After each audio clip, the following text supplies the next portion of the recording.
দাবি দেওয়াটা দেখলাম, আপনাদের দাবি দেওয়াটা শুনলাম, এবং আমার শুধু একটাই চাওয়া আপনাদের সবার কাছে, সেটা হচ্ছে যে আমরা একসাথে কাজ করতে হবে। এই গভর্নমেন্ট আমাদের সবার গভর্নমেন্ট, এটা কোনো পলিটিক্যাল কারো অ্যাফিলিয়েশন নেই যে তারা কোনো পলিটিক্যাল এজেন্ডা নিয়ে আসছে। আমরা সবাই একসাথে কাজ করে যাব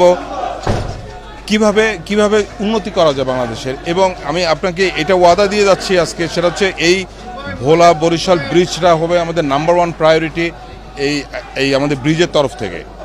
এবং আমি এটাও বলতে চাই যে আজকে আমি দেখলাম এই যে বাচ্চাদেরকে এই বাইরে বৃষ্টির ভিতরে যেভাবে তারা তাদের দাবি দেওয়া পেশ করে যাচ্ছে, এটা আমি যে এই আমাদের প্রধান উপদেষ্টা স্যারের সাথে কথা বলবো, আমাদের জ্বালানি উপদেষ্টা ফজলুল করিম স্যারের সাথে আমি কথা বলবো এটা নিয়ে। এবং ইনশাআল্লাহ ওনারাও এটাকে দেখবে। যেহেতু আমরা এখানে আসছি, আমরা সবাই দেখলাম, তাদের সাথে কথা বললাম,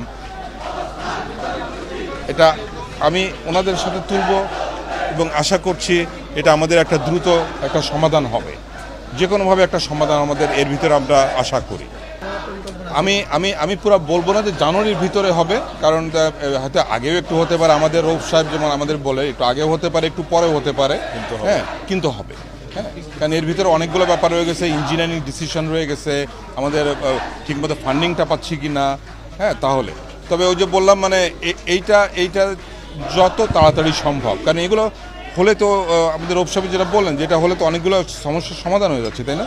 সেটা হচ্ছে যে আপনাদের স্বাস্থ্যের ব্যাপার, তারপরে পড়াশোনার ব্যাপার, তারপরে তো ট্যুরিজমটা ইন্ডাস্ট্রিটা গ্রো করবে যেই মাত্র একটা ব্রিজ হয়ে যাবে, তারপর হয়তো ইন্ডাস্ট্রি গ্রো করবে, কারণ যাতায়াতটা ইজি হয়ে যাবে। কাজে এটা বাণিজ্যিকভাবেও খুবই ইম্পর্ট্যান্ট একটা ব্রিজ। কাজে আমরা আশা করব যে এটা যত তাড়াতাড়ি সম্ভব শুরু করে দেয়।